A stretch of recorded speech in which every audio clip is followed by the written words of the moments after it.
All right. If everyone would take your places, we're going to begin.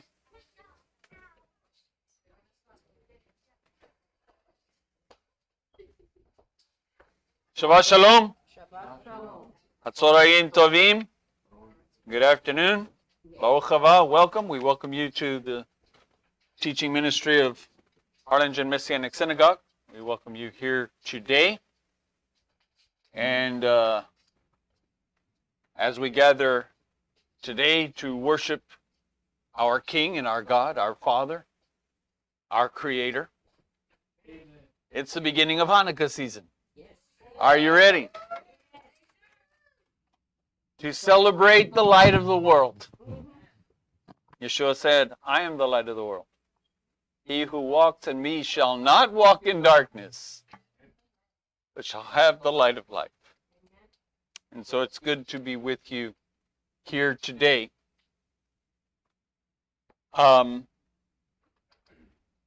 We want to keep Hillel and Elisheva in prayer.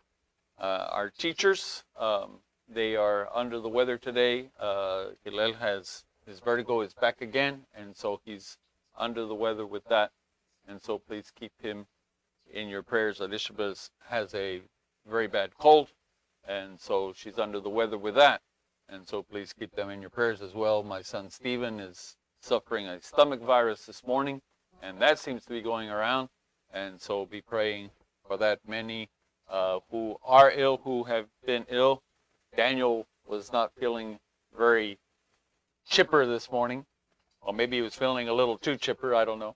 But anyway, he made it, he dragged himself out. He made it with us this morning. And I like that, can't resist. And I was out last week, and so it's called shotgun. That's where one takes the place of the other, and then the other one takes the place, and that's called shotgun. All right, and so Hillel's my shotgun, and I'm his shotgun, and so we trade off as is necessary, and that's the way things work around here. But bless God, it's good to be here today, good to be alive and kicking, and we survived the turkey blast, eh? And the good rain that God has given to us, and the cold weather, and all. And Emilio and Emily, 24 hours to go. Woo! Are you excited? Yes, very excited. You better watch out, boy. And so so hold them in your prayers. They're uniting in matrimony tomorrow afternoon, and God willing, and so hold them in your prayers, as they join together to make a family. That's what it's all about. That's the first institution that God created. It wasn't the synagogue, it wasn't the church, it wasn't the temple. The temple, do you know that the temple didn't come till like almost 2,000 years later? The first institution that God established was the family, the husband and the wife. That's what represents Kim, the Mashiach and the bride. And so we're honored, and we're praying for you, and we're lifting you guys up, and good luck. All right, so it's a little inside joke, muscle talk. Turn, if you would, to Genesis chapter 25.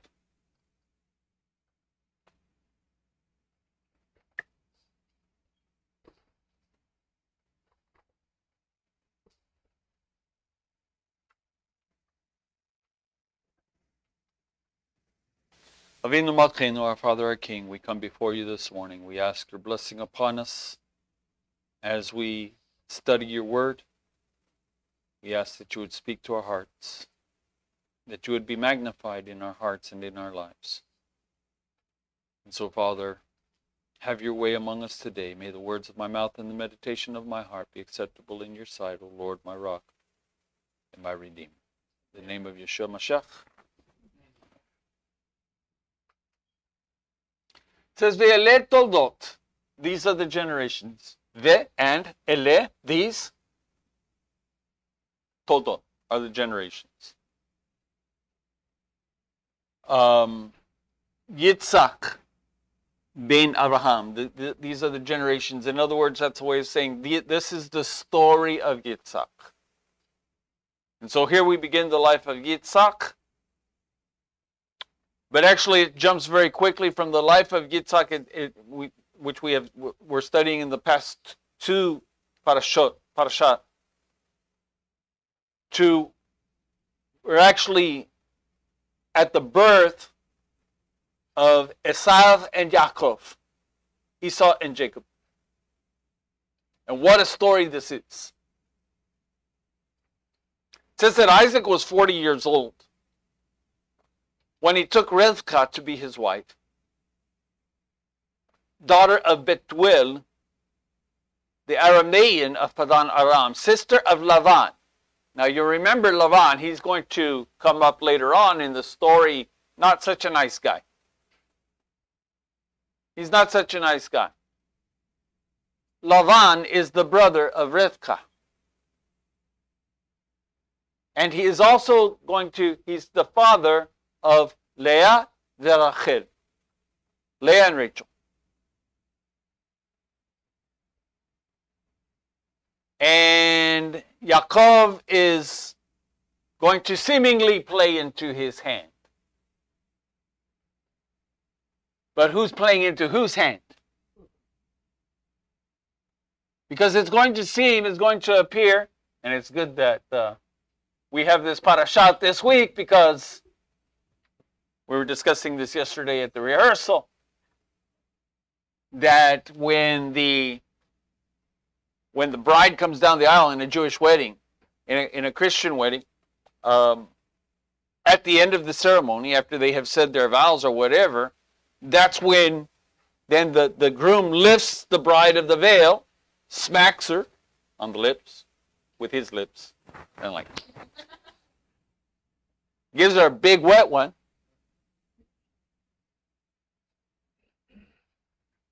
And they're pronounced husband and wife. But in a Jewish wedding, it's reversed. When she comes down the aisle, before she gets to the chuppah, while she's still in the aisle, he goes down to meet her. There he lifts her veil. Because of the story of Leah and Rachel. Because Lavan tricked him, he said, I will work for you for 7 years for Rachel.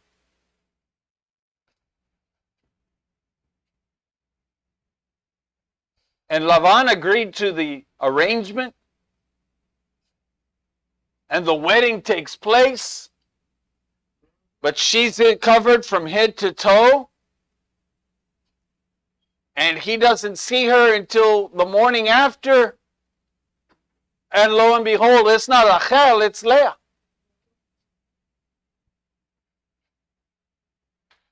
And so he has to work an additional 7 years.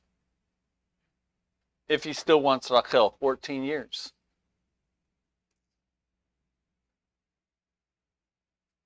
The Yaakov worked for the hand of Rachel. And all told was with Lavan, working for Lavan for 21 years. And the whole time, Lavan is a crook and a thief and a sneak. And so, because of that, to this day in a Jewish wedding, the groom checks to make sure who the bride is before he marries her, not after.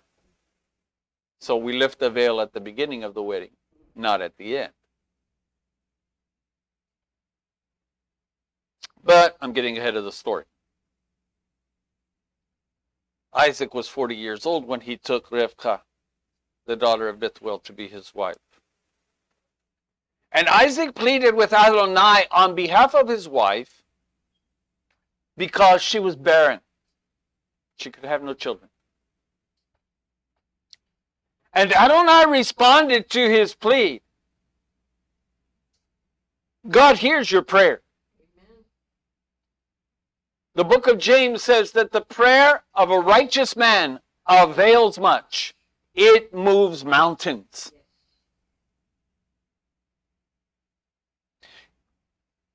How many times do we feel we don't get our prayer answered? How many times we feel like God's not listening? How many times does it feel as though no one's hearing?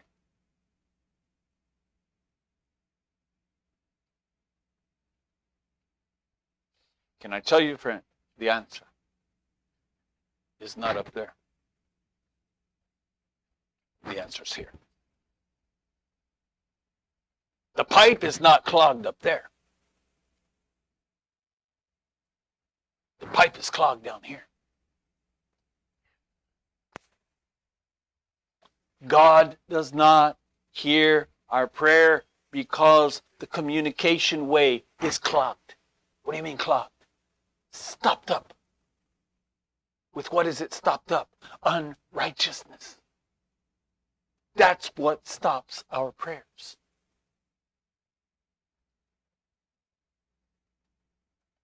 Because the scripture says, you see, God does not hear the prayer of a sinful people.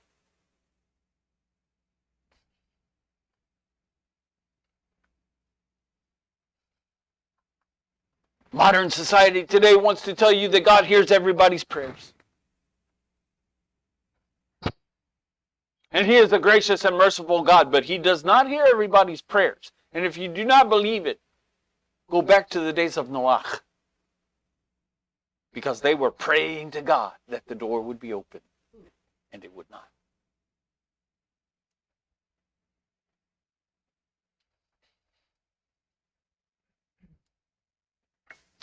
And as it was in the days of Noah, so shall it be at the coming of the Son of Man.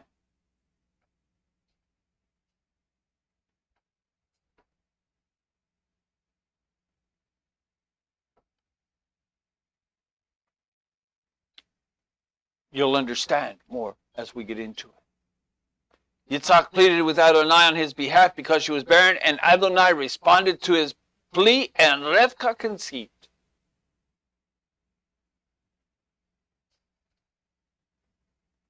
And now we come to verse 22. And verse 22 says this, Vayit rotztzu.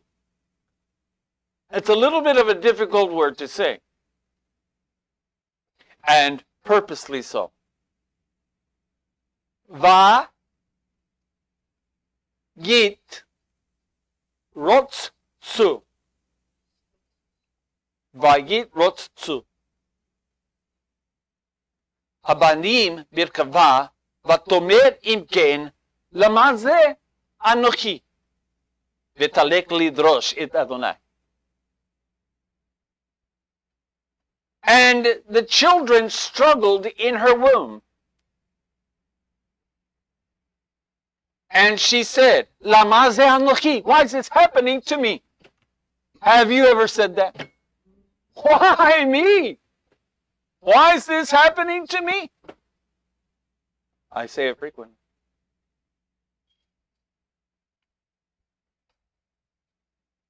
Why is this happening to me is the twin to, I forgot where I was going with that.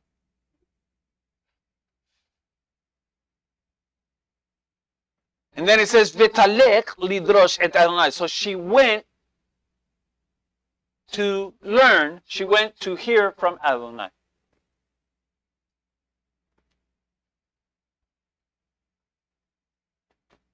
And so it says that they struggled within her womb. She said, what's the purpose? What's the use? You ever say that? What's the use? I do and I do and I do. What's the use? I go and I go and I go. What's the use?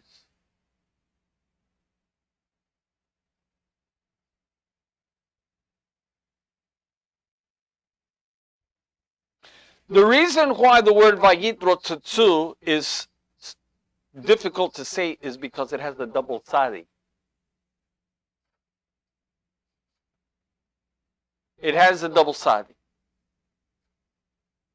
It's spelled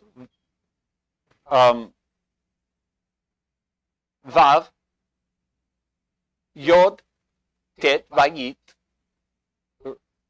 Resh, R, Tzadi, Tse, Tzadi, Tse, Vav, U. Degit, Ro, Setsu.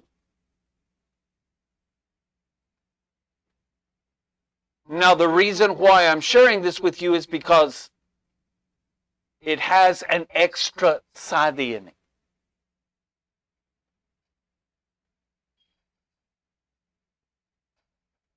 It only needs one, but it has two.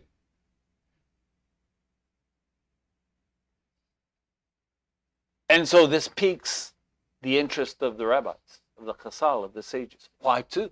It doesn't need two. In English, we would say it's misspelled.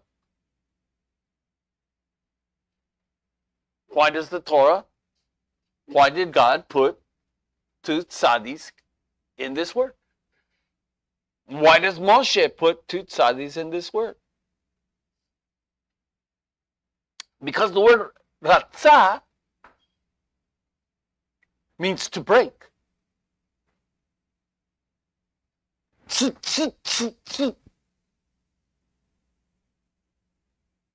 So it's not just Vayit Rotsu, but it's Vayit Rotsu. Vayit Rotsetsu. They're both punching. There is a full-blown wrestling match going on within her womb. And it's a violent one. This is no game going on. This isn't just the normal children in the womb turning around or punching or kicking or whatever, stretching, those kinds of things. That the mother will say, I feel the child kicking.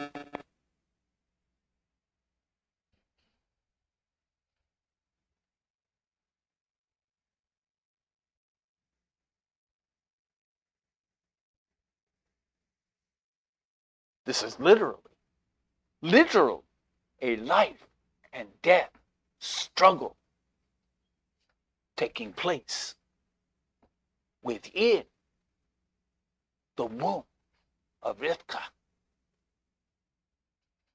So that she feels, remember what I said, ratzah, to break, so that she literally feels like it's going to break her open. The struggle is so violent within her that she feels like she's going to go into premature labor. And back then, they didn't have all of the things that we have today. The medical things, the devices and such as that, the medicines and the drugs to help with that, so that the baby can survive. Today, a baby can be born 6 months early and still survive.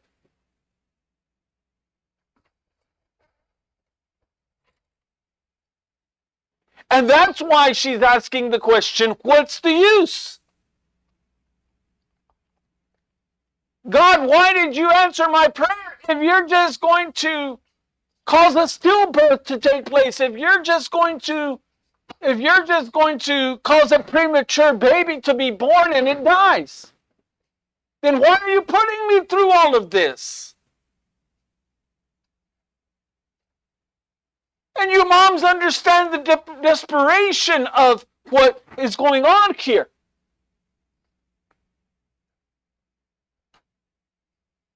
My wife went through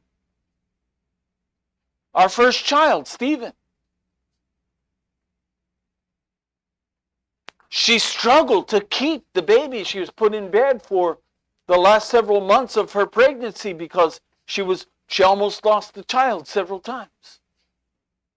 And then he was stillborn a month and a half early, and he was not completely formed when he was born. His his chest was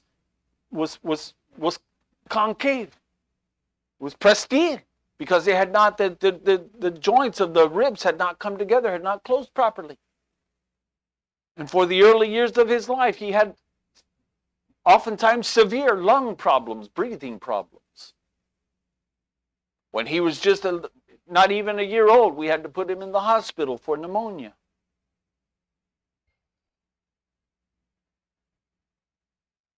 She lost the second child before it could be born.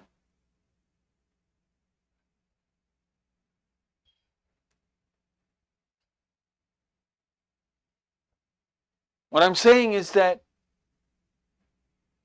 you understand what's taking place here within her, and she's there wondering, what in the world is she going through? She goes to the other women in her community there, and she asks them, did you go through this? How many of you women do that? You compare? Did you go through this? Did you feel this? Did you feel that?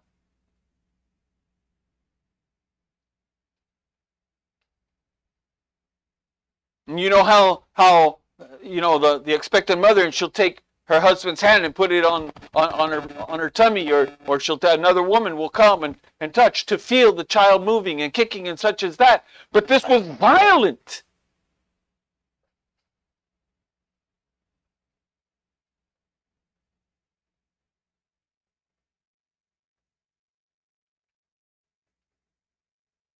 Why? Because from the beginning, hear me, Esav was trying to kill Yaakov.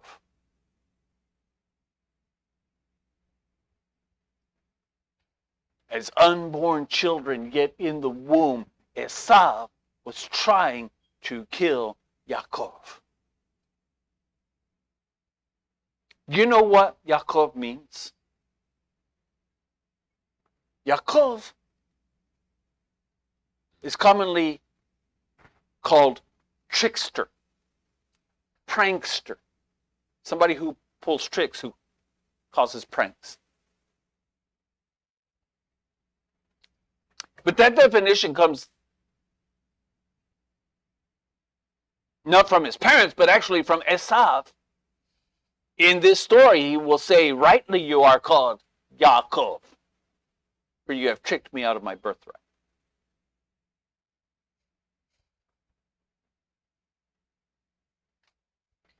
It literally means Yah, the hand, Kov, to catch. Because in giving of birth, in the birth of Esav and Yaakov, Esav tries to stomp on the head of Yaakov. And Yaakov catches him by the heel, so that when they are born, Esav comes out first, and Yaakov is following, holding on to the foot of Esav. And the Chazal tell us, because Esav is there as he's coming out, he's trying to kick, he's trying to crush the head of Yaakov. Yet the battle was continuing. And Yaakov caught him by the heel. And so he was holding on to the heel of Esav when they came out. Thus his name Yaakov, the heel catcher.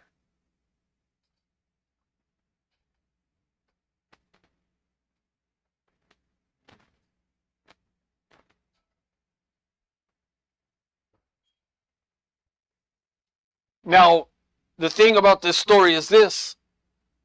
Rivka is in all of this pain. She doesn't understand what's going on. Why? She knows she's pregnant. What she does not know is that she has twins.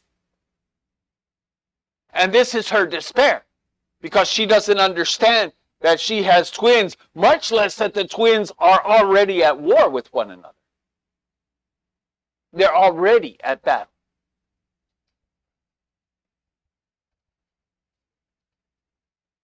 And so feeling all of this tumult that's going inside, not knowing, thinking it's just one child, and yet look at what's happening to me. She doesn't know, she doesn't understand, and she says, what's going on? She's so fearful that after all of this, now she's going to lose the child. She fears that her womb will break, that she's going to go into premature birth, and the child will not make it. And she's asking God, what's the use? Why me?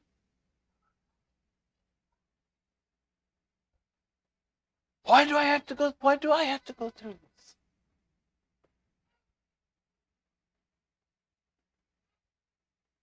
What's the purpose of becoming pregnant only to lose the child?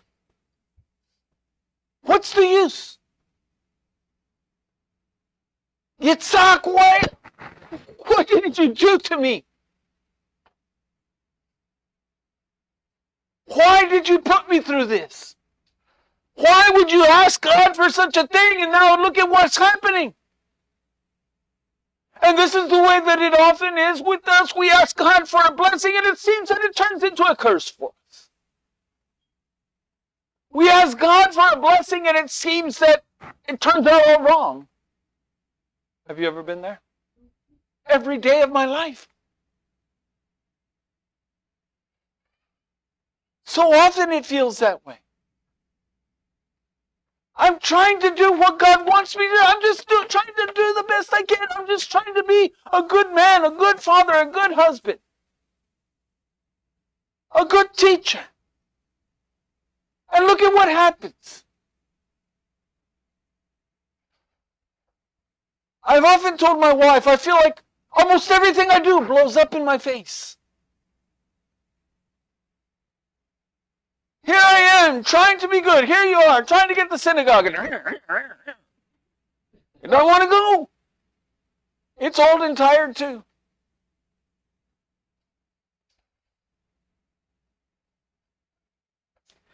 We often feel futile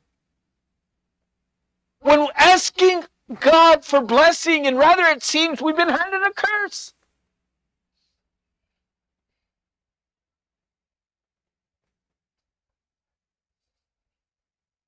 And that's what the book of Job is all about, you see.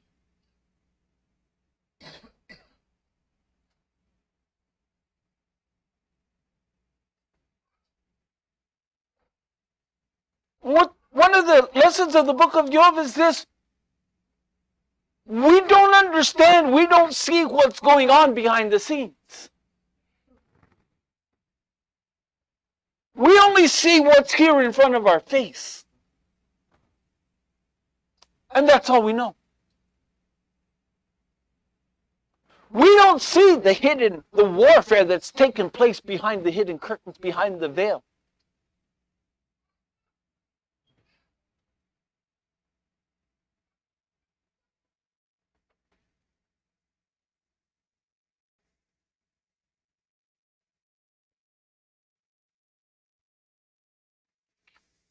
We must always remember that we have, hear me, we must always remember that we have but a limited view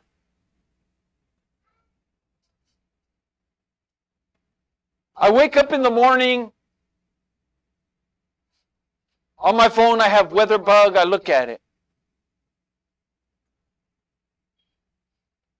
And one of the things that it tells you there is how far you can see. The visual distance that you have. If it's a clear day, you can see, if you're up high enough, you can see like up to 10 miles. If you're in an airplane, you can see 10 miles.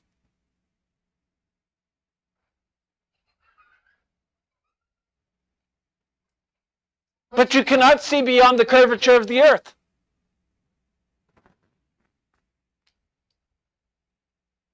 If it's like it was yesterday, last night, you can't even see that far.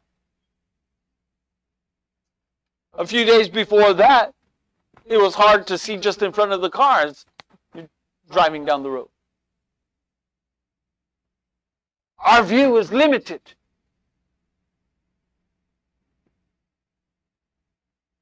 Your view of life and what's going on around you is extremely limited. Sometimes you can see a little bit of distance. But for the most part, we can only see here and now. We can only see what's in front of us, and sometimes that's confusing to us. Some days I'm driving down the road, a road I've driven all my life. Practically every day of my life I've driven down this road. From the time I was little. I didn't drive when I was little, but I went down that road. For over 60 years, I have traveled down this road. There's no turns in it. It's straight as can be, a straight shot. For 3 miles.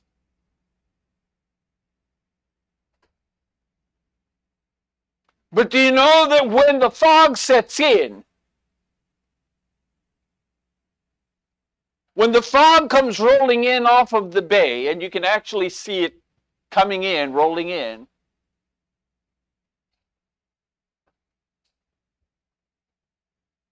there have been many times on a foggy night or a foggy morning where I have no idea where I am. I know I'm on this road, but where I am on this road, I don't know, because I can't see the houses and all of the signs and all of the things that I'm accustomed to seeing, and I have no idea where I am on that road.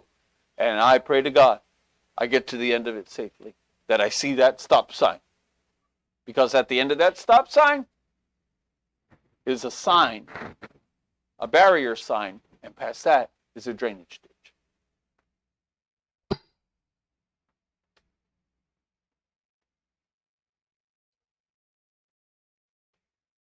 My friend, that's your perspective of life. You know there's a stop sign around here somewhere, but where exactly, I'm not quite sure. I don't know exactly where I am on this road that God's put me on.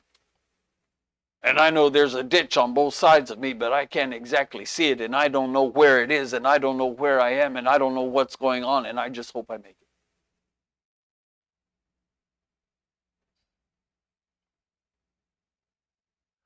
But can I tell you something?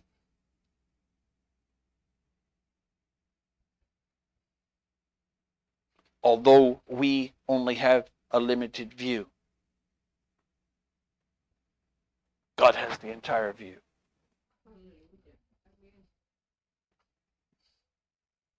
What? Not only does he have the entire view, he has the micro to the macro. Say that. Micro to macro. What is micro? What is macro? He has the micro. Saying what? He sees what you cannot see even to the smallest nth of a degree. He not only sees the atom, but he sees the atomic particles, and he sees the subatomic particles. He can see the micro of the micro to the micro. But not only does he see the smallest nth of a particle, but he sees the entire totality of it all working together. He sees from the micro to the macro. You see what's in front of you, and you can't even many times distinguish that, and yet God can see from the smallest, most tiniest particle to the expanse of the entire universe. And he knows the working and the system and the position of everyone at every moment of every day.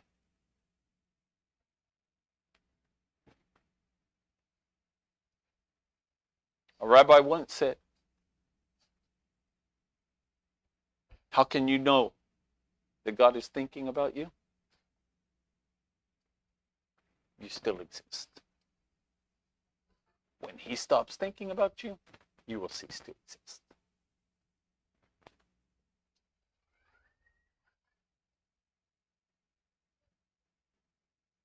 So it says that she went out to seek Adonai.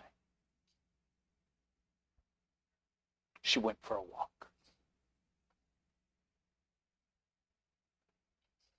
I say this to you, I say this to me.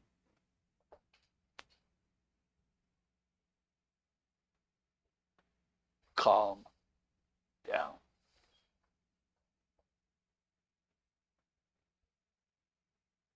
Cálmate. Shh.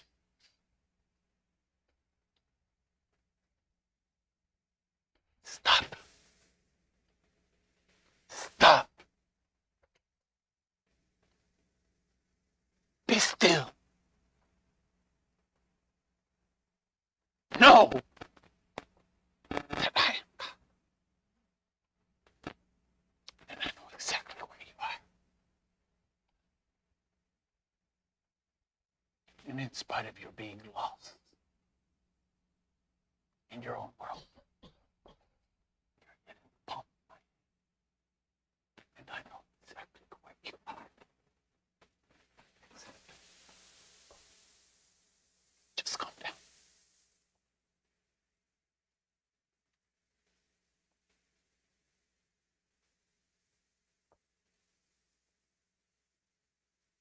Sometimes I feel like, many times, oftentimes I feel like I'm ready to explode.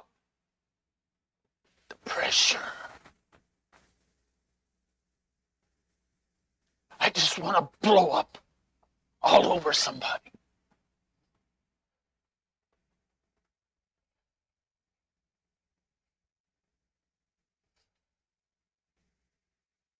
But Father's saying, shh, calm down.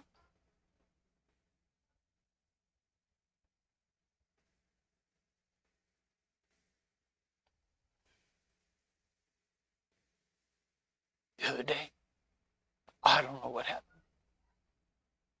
All I know is I heard Neil. Ah! Neil, come here. He comes in. What's the matter?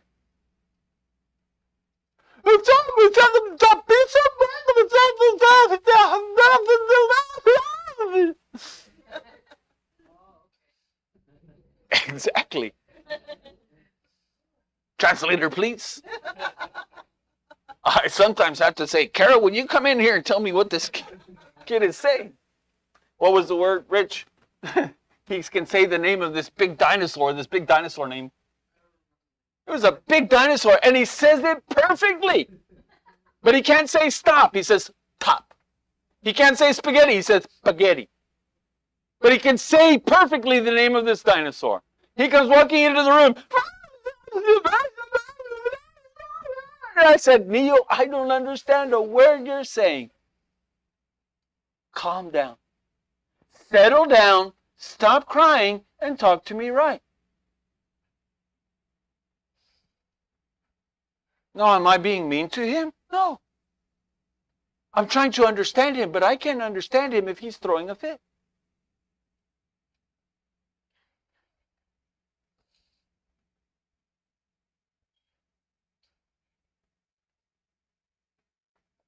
That's what God is saying to you. Look, calm down. I'm still in control. God's not left. You look and it looks like the whole world's falling apart. You understand that everything is planned. It's not falling apart. It's going according to plan. You know that God plans for this world to fail. Why? So that His world can succeed. God's plan is for the world of Esav to fail so that the world of Yaakov can succeed, because they are diametrically opposed to each other and they both cannot work at the same time.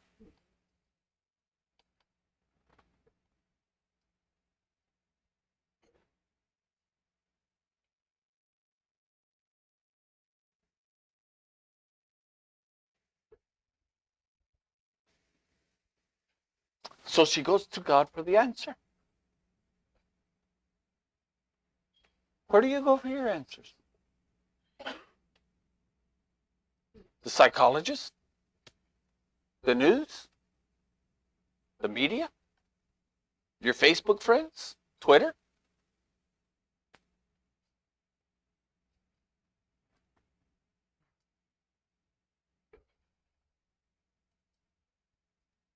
It says that she went, and the Chazal, they sit there and they say, she went.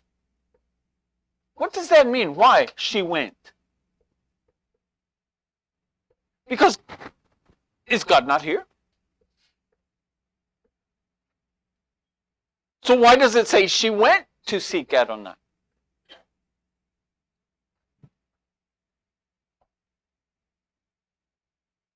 And so some of the Chazal, such as Rashi, say that she went to seek advice.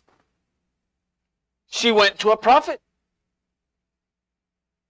And the prophet of that day was none other than the son of Noach, Shem. Because, you see, we have this idea that Noach lived and Shem, Ham, and Yafet lived. And then you have this long period of time, and then you have Abraham. But that's incorrect. And then you have Yitzhak and Yaakov. But that's incorrect thinking. Because do you know that Noach was still alive when Abraham was born? There wasn't these long hundreds of years or thousands of years. They lived in the same generation.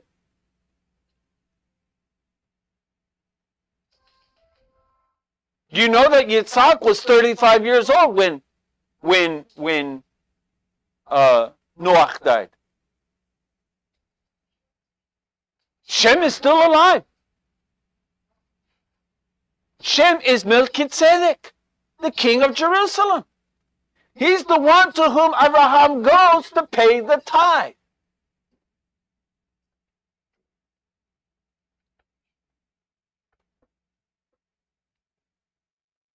And so the Chazal tell us that this is to whom she went. And understand that this is why God gives to us good and godly and righteous people in our lives. Particularly the elders of our community. To go to them for advice. You don't have to sit on this alone. You don't have to stew in this alone.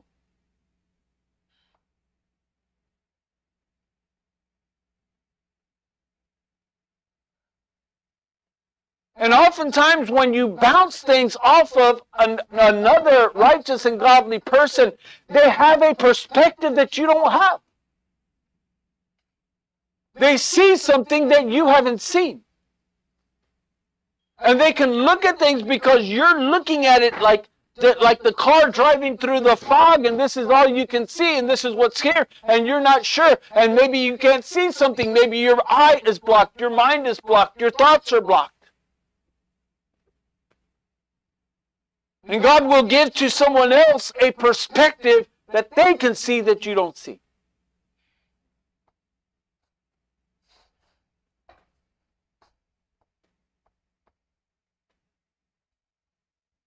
Now then, so here's the answer. So God gives to her the answer, be it through Shem or another prophet or that he spoke to her.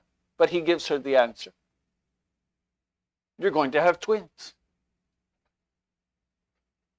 And these twins are two peoples. Not two people, two peoples, plural. Usually the word goyim that is said here, that is used for this term nations, goyim, is spelled with a single yud. Gimel, yud, min, goyim. But here the yud is multiplied, is doubled. So it is Gimel, Yud, Yud, Mem. Goyim. Two Y's. It's spelled, if you transliterate it, it's spelled G-O-Y-I-M, Goyim. From Goy. G-O-Y. So Goyim is plural.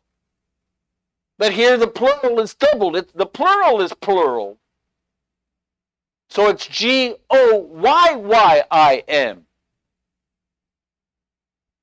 And the Chazal say, what does this mean?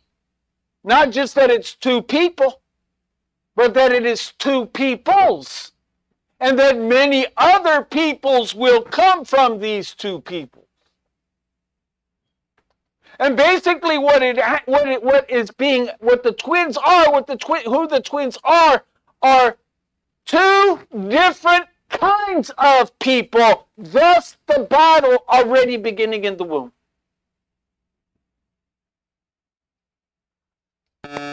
Thus the struggle within her.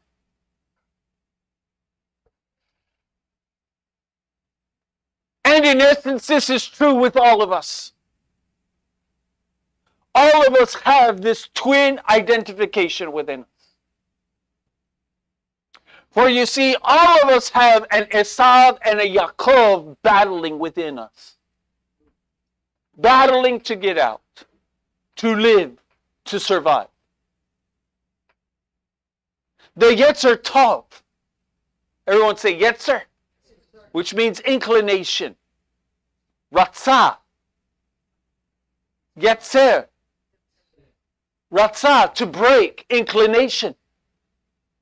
To burst forth.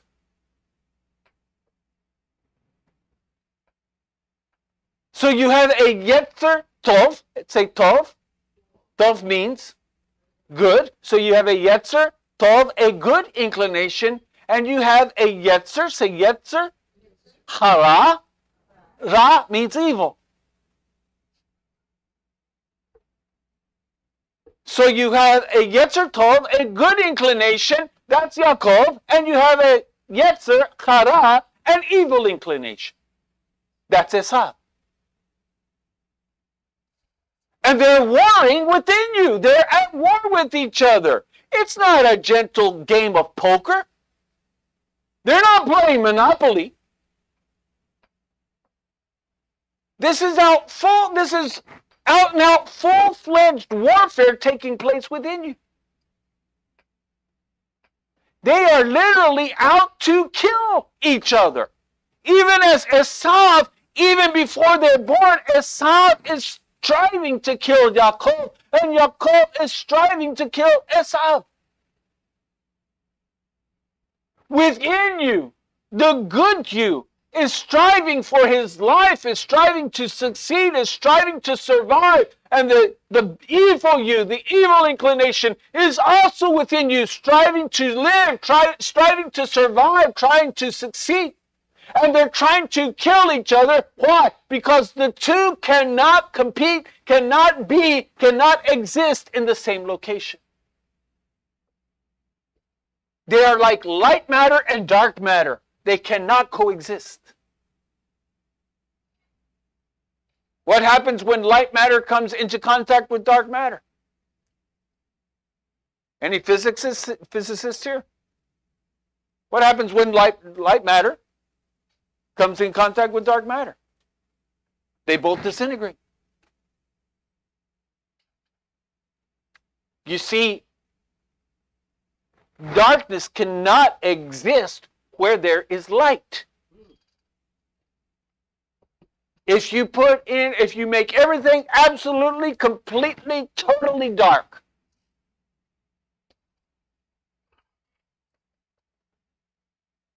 so black that you cannot see, so dark you cannot see your hand in front of your face. The moment you light a match, the darkness ceases to exist. In the darkness, in that kind of darkness, you are absolutely lost. But the moment that the match is lit, your eyes are automatically drawn to that light in the darkness.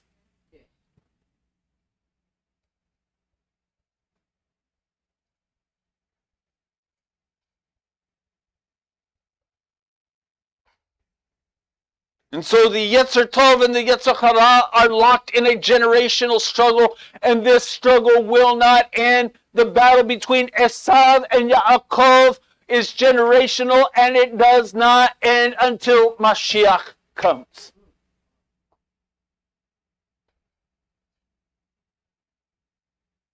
There is a war that is taking place within you, and it will not end until your life on this earth ends.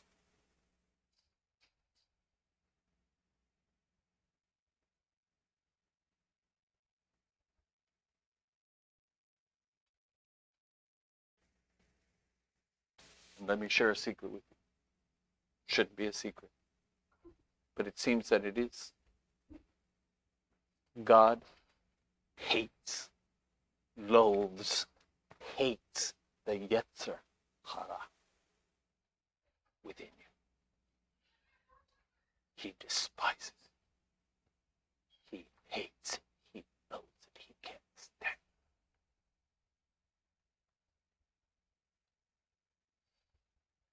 But he loves the Yetzer Tov with an abounding, overflowing love that cannot stop. And the reason why God shows us grace and mercy is in order to save the Yetzer Tov from the Yetzer Hara.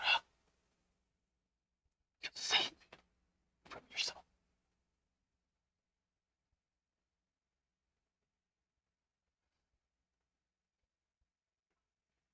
In Malachi, which was read this morning, chapter 1, verses 2 and 3, he says, "Yet I loved Jacob and Esau I hated."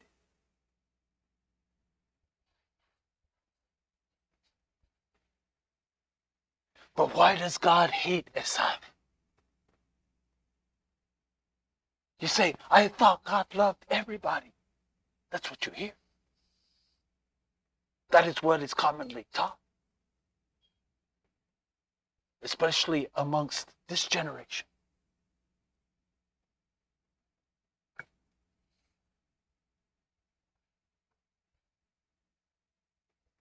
The reason why God hated Esau is because by his very nature, by his very inclination, he was Ra. He was evil.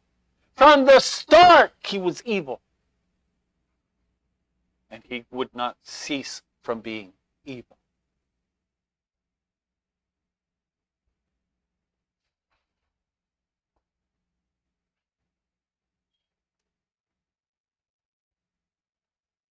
Why did Hashem hate, despise, loathe Esau? Because Esau despised his birthright.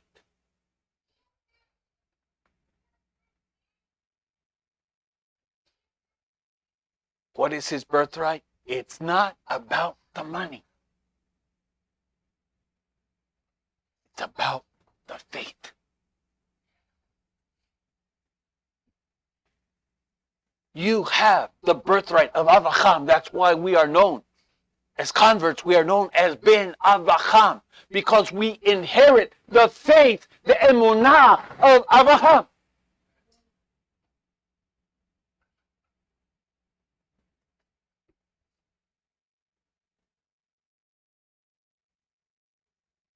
Esau despised his birthright. What does it mean he despised it? It means it was insignificant to him. It had not much value to him. The religious side of him, the spiritual side of him, was not as valuable to him as the physical side. He valued the physical side of life more than he valued the spiritual side of life. And God hated him for that. God despised him. He loathed him for that. He couldn't stand it.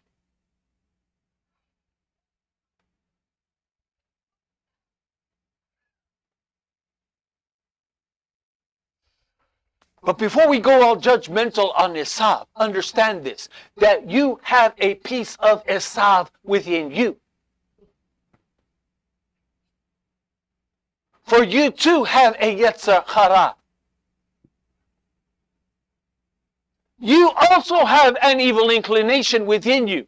And this evil inclination elevates the physical over the spiritual.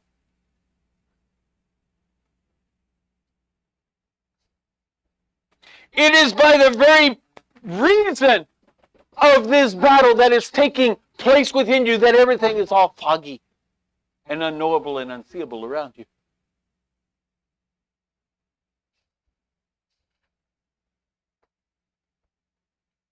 You too have this evil inclination.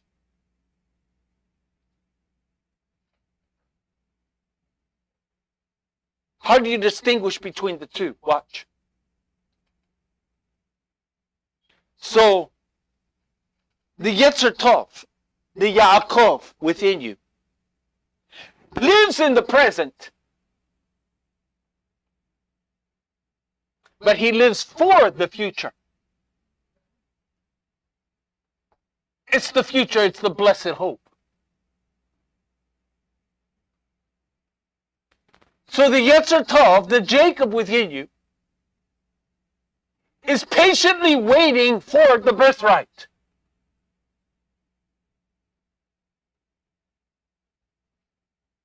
But he's doing all he can to gain and to keep the birthright. Because that is what is important to him. The things of this time, the things of this age, the things of this life, they're not important to him. That's why the Torah describes him as a man who is a dweller in the tents. He's not out gallivanting around. He's not out carousing. He's not out doing all the things that everybody else is doing. He's not out in society. Because he doesn't care about all that stuff.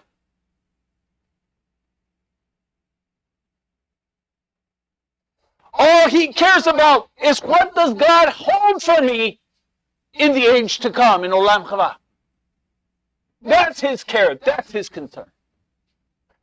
And so he's doing everything in his power to go there, to get there, and to keep it there.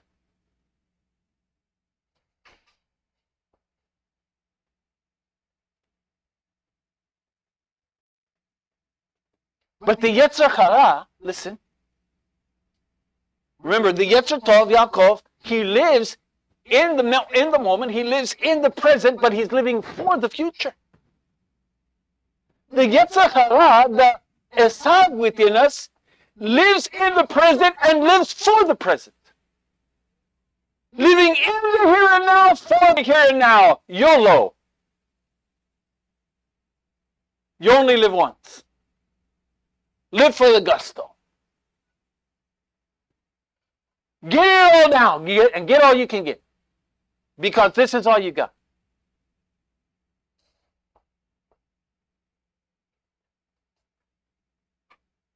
Or as the scripture puts it, eat, drink, and be merry, for tomorrow you die.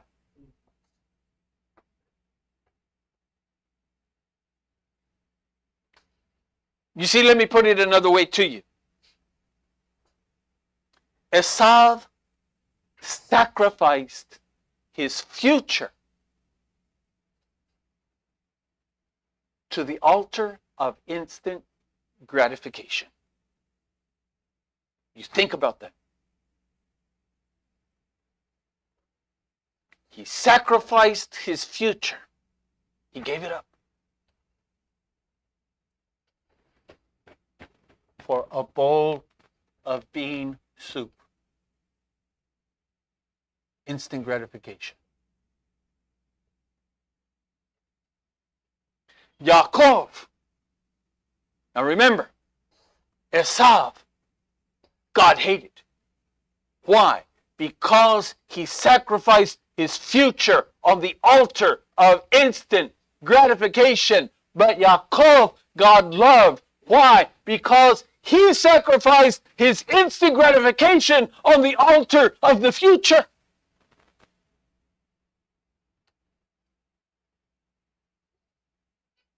He gave up the instant gratification of the here and now for what was to come. As in the old game, let's make a deal. I'll take door number 3.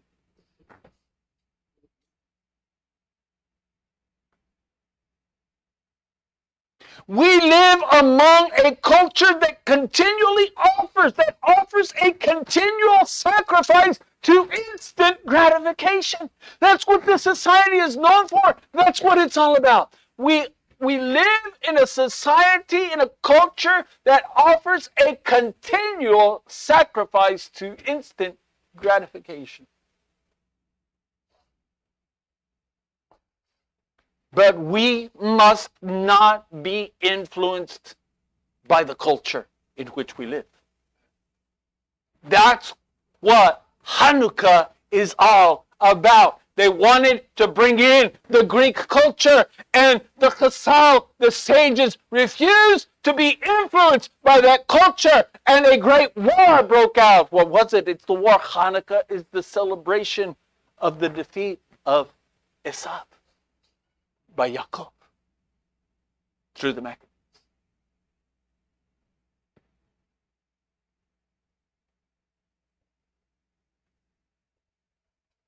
We must sacrifice the Yetzer Hara so that the Yetzer Tov can thrive.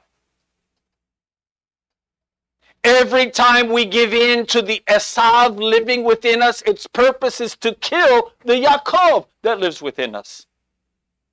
We face the same Yitrotzetsu Habanim, the same great struggle to the breaking point that Rivka faced.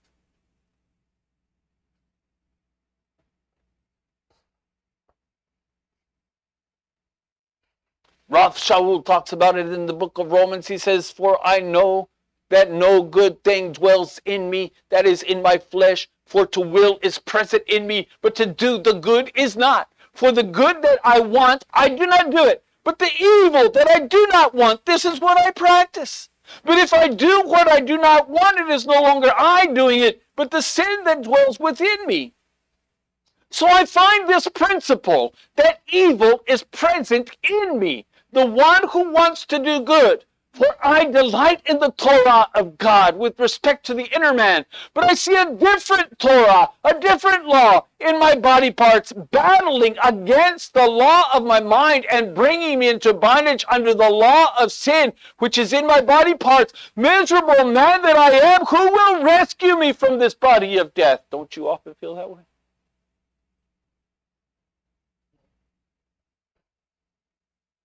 That's the struggle. This is what I'm talking about, that Esav and Yaakov. That's the Yetzer Hara and the Yetzer Tov. But he answers his question. Thanks be to God. It is through Messiah Yeshua our Lord. So then with my mind, I myself serve the Torah of God. With my flesh, I serve the law of sin. Even as the struggle raged within the room of Rivka, so it rages within each of us. The question is, will the Yetzer Hara stomp on the head of the Yetzer Tov? Or will the Yetzer Tov reach out and trip up the Yetzer Hara?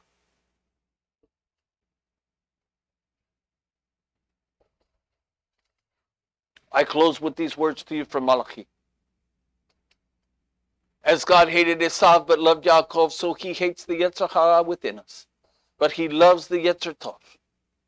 Thus he warns us against the sin of Esav, the sin of seeking instant gratification, the sin of sacrificing the hope of the future on the altar of the present. A son honors his father, he says, and a servant his master. So if I am father, where is my honor? If I am master, where is my reverence, says Adonai Tzavot. You, Kohanim, who despise my name. But you say, how did we despise your name? By offering defiled bread on my altar. But you say, how did we defile you? When you say the table of Adonai is despicable, when you bring a blind one as a sacrifice, is it not wrong? Or when you bring a lame or sick one, is it not wrong? Offer them now to your governor. Would he be pleased with you? What God is saying here is this. If you treated your husband, your wife, or some other person like that, if you treated the president or the governor, the king, the way we treat God, would he put up with it? And yet we expect God to put up with it.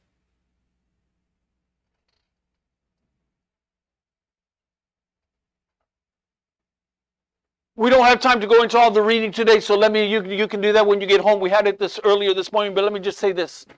Listen, friends. When we come to the point where we think that keeping the commandments of Hashem are too difficult for us, that's the point. That's Esau. When we come to the point, when we get to the point in our lives where we feel that it is inconvenient to keep the Shabbat, that's Esau.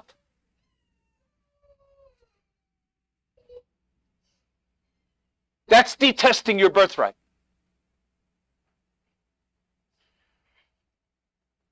When we deign that being kosher, that being halakhically correct, that being proper in all of these things, when we come to the conclusion that these things are too difficult, it's not for us, it's not for me, we talk the talk, but we really don't walk the walk, that's Esav.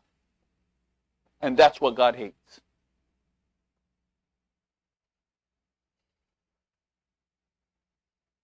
When the wicked do wicked, when the wicked do evil, God does not hate them for that.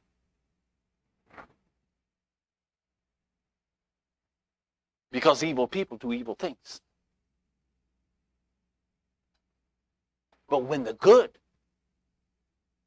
disdain the goodness, God hates that. You want proof? What did Yeshua say in the book of Revelation? I wish you were hot or I wish you were cold. But you're lukewarm. And I will spew you out of my mouth. He doesn't spew the hot water out. He doesn't spew the cold water out. He spews the lukewarm water out. You see.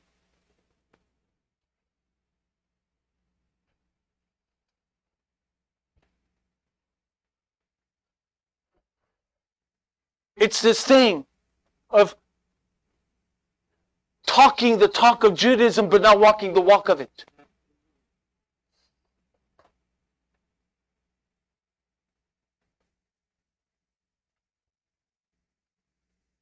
If you can't walk the walk, don't talk the talk. Because if you go on to read in this book of Malachi, what he has to say, he says this, it's not the person who hears the Torah that is blessed, but it is the person who does the Torah that is blessed. Rav Shaul goes on to say in the book of Romans that if a person has never been taught Torah, but he's doing the Torah, it's the same as if he's been taught Torah and doing the Torah.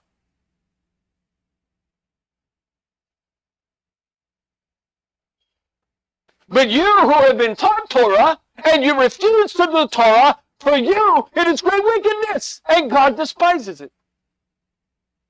Because to you have been given the oracles, the mysteries. To whom much is given, much is required. God expects more of you. I remember when my mom used to tell me that, and we're close. I remember when my mom used to tell me that. It was never a good feeling. Usually it started off with, why did you do that? And it would usually end up with, I would have expected more from you. Why? You were not raised that way.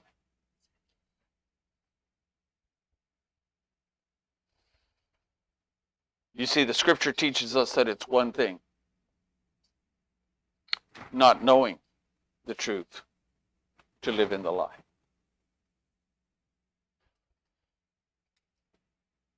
It's a whole nother thing to know the truth and still live in the lie.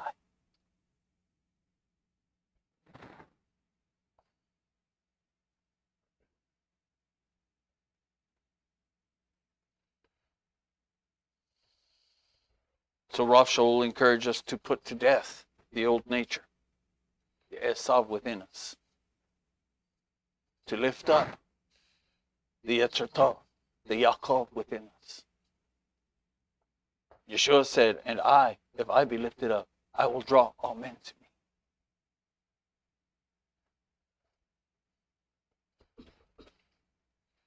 You see, I started off saying, as we celebrate Hanukkah, that he's the light of the world. But before he left, he lit a match. And he lit your candle. And he said to them, you are the light of the world. So let your light shine, so that all can see. Our Father, our King, we love you. We thank you for your love for us. We ask, Father, that you would speak to our hearts. May we not be like Esau, sacrificing the gift that you have given to us on the altar of expediency, on the altar of instant gratification.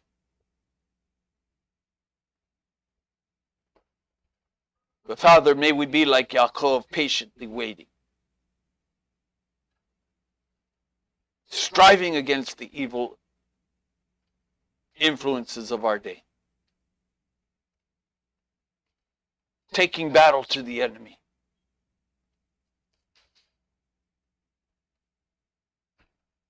and seeking to lift up the holy name of our Messiah.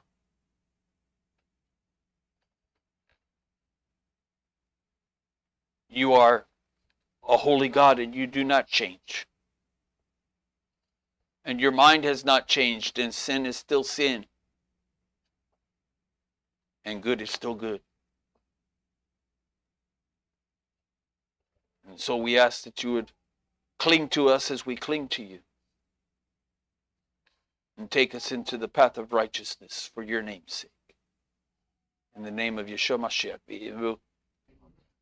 Let's all stand to receive the blessing. If you would lift up your hands. Yevarecha Adonai ve'yishmerecha, Ya'er Adonai panav elecha v'yichunecha, Yisa Adonai panav elecha v'yasem lecha shalom. May Adonai bless you and keep you. May Adonai shine his face upon you and be gracious unto you. May Adonai lift up his countenance upon you and fill you with peace from the Prince of Peace, Yeshua Mashiach, v'imvu. Amen. Shabbat Shalom.